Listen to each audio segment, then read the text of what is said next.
আসসালামু আলাইকুম দর্শক।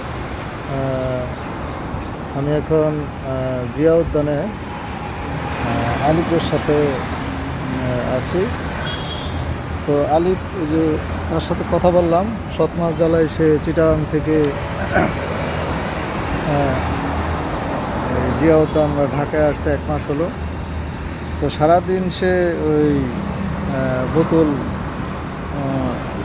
সংগ্রহ করে বিভিন্ন জায়গা থেকে, এই যে দেখতেছেন বোতল, তো এই বোতলগুলি সে তেমন একটা পায় না। 1 বস্তা বোতল সে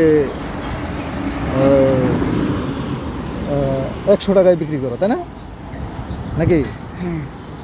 তো 100 টাকায় বিক্রি করে। এই আজকে সে এখন পর্যন্ত মানে 1 বস্তা হয়নি, 100 টাকা বিক্রি করতে পারতেছে না। সেই জন্য সে নাস্তাও করতে পারতেছে না, বলতেছে যে একবারে সে রাতে খাবে। তো এখন আমি বললাম যে আমি যেহেতু নাস্তা করিনি, তা আমরা দুইজন একসাথে আজকে নাস্তা করব। তো আমরা এখন নাস্তা করার উদ্দেশ্যে রওনা দিলাম। চলো আলে।